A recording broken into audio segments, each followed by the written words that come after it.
Hi, I'm Nora Dunn, aka the Professional Hobo. Welcome to another monthly episode of my travel vlog. Today I want to answer a question by a reader named Angeline. She asks, I would love to travel like you, but I worry that it's not safe for a woman. How do you do it and stay safe? I hear variations of this question all the time. When people learn about my lifestyle when they meet me, the first response I normally get is, wow, I love what you're doing. I totally wish I could do that. But I know I never could. Now, the reasons for not feeling like they could embrace this type of lifestyle range from being too tied to their job, to liking having a home base, to wanting their stuff, not knowing how to school the kids, don't have enough money, and of course for many women there's also a significant concern about safety. I hear you. I could argue that every single one of those excuses is completely valid, or that they're just excuses.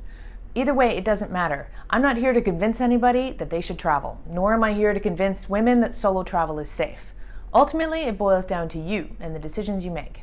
Women are generally easier targets for crime and violence than men, and foreign women who look like tourists are even easier targets.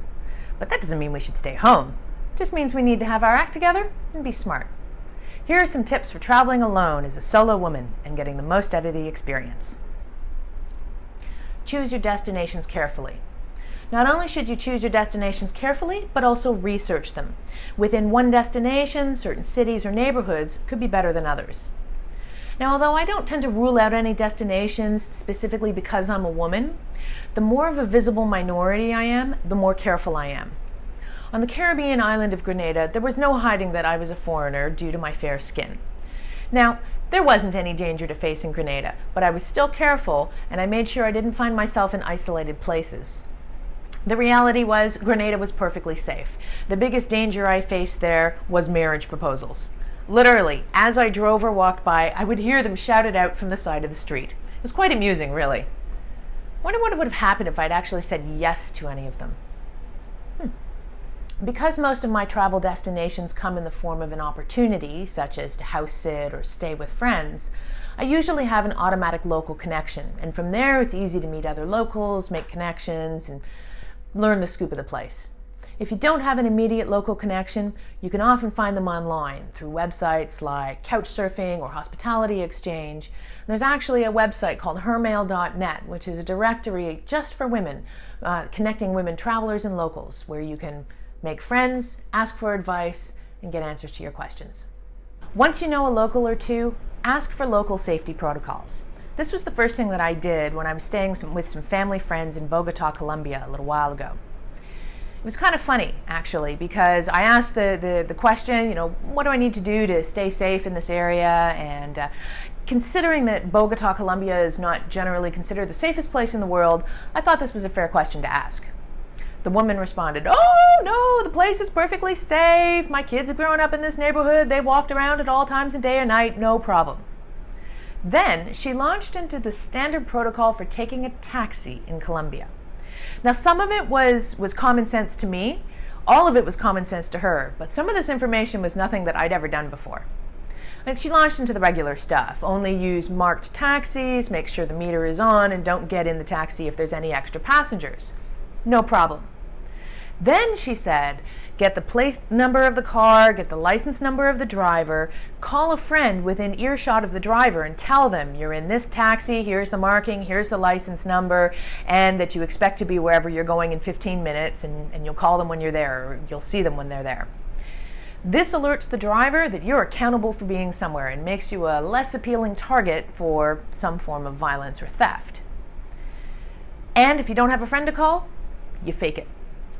I found this a very interesting practice, and if I hadn't have asked the locals what the standard protocol is for staying safe, I would never have learned this unique little trick. Whether or not you're a visible minority, there's a few things that you can do to practice street sense.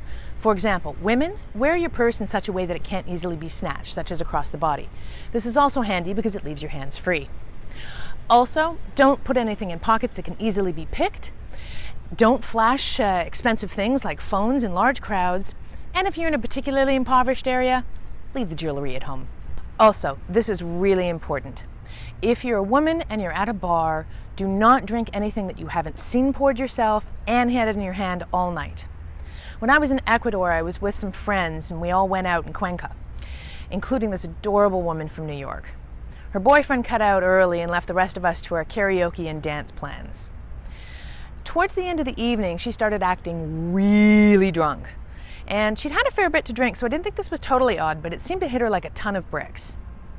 So I poured her into a taxi, made sure the taxi knew where it was going, and sent a message, asked her to let me know when she got home safe. Well, when I got home, I got a message from her boyfriend saying that they were in the hospital, that she'd come home bleeding and sick, and asking me what happened. I was shocked. Well, apparently what happened was, on her way to the front door from the taxi, she tripped and fell, busted her eye open requiring stitches. She was unconscious the entire time at the hospital, but when they took blood, they confirmed that there were drugs in her system. We couldn't even piece together when or where she could have been drugged because she made 2 mistakes that night.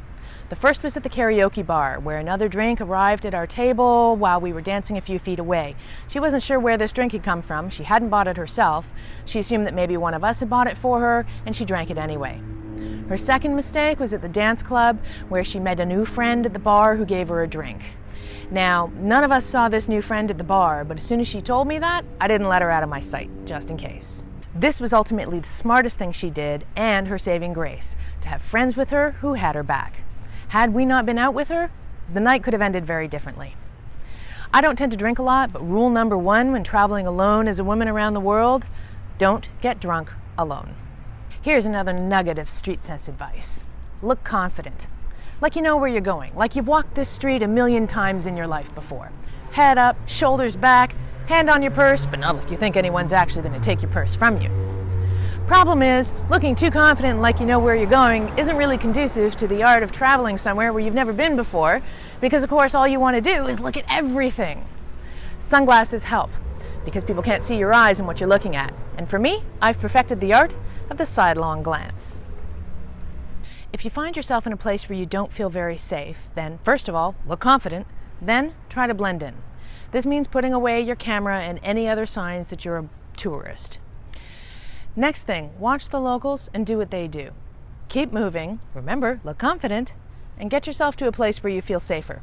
Generally speaking, places with people are safer than isolated places. Now, I've never actually used the Consulate phone number trick, but the advice is pretty cool. A fellow traveler advises to keep the number of the local consulate in your phone at all times. Not only do you have the ability to call them if you're in a pinch, but you can use the act of calling them as a defense. This traveler was in Africa at the time when she was accosted by some people who were masquerading as police and demanding her passport. So what'd she do? She whipped out her phone, she called her consulate to ask if the people in front of her were actually the police and whether or not she was within her rights to not give them her passport. They didn't stick around for the answer, which obviously meant that they weren't police. But the joke's on them, she didn't even call them. She just pretended to. These are just a few tricks for traveling alone as a woman. In reality, most of it boils down to being alert, using street sense, being aware of your surroundings, and not standing out too much. I'd like to leave you with a story of one of my oldest friends from high school who came to visit me in Grenada a few years ago. Now, she's a well-traveled woman. We toured China with a ballet together when we were 16 years old. Since then, she's traveled around the world many times with her husband, with her family, with young children. She's even a teacher and has chaperoned up to 20 teenagers through other countries and airports. So she's more than earned her travel stripes. But her experience of coming down to visit me in Grenada was her first time of traveling alone. And you know what? She loved it. She said she was nervous in the beginning, but she got out there and she said, it was so great, Nora. She said, I could do anything. I could eat here, walk there, knit here. I could do whatever I wanted. She said, it was the most me time I've had in ages. And you know what? Even though she had traveled the world many times over, that solo travel experience was one of the most empowering things she says she's ever done. So, women, if you find yourself saying, wow, I really wish I could travel, but I can't because it's dangerous for women, tell yourself a new story. Solo travel isn't easy. Expect to be scared. Expect to be nervous. But if you cover your bases, you use street sense, I guarantee that you will find that solo travel as a woman will change the way that you see the world and yourself. She's got a ticket, I think she's gonna use it. Think she's gonna fly away.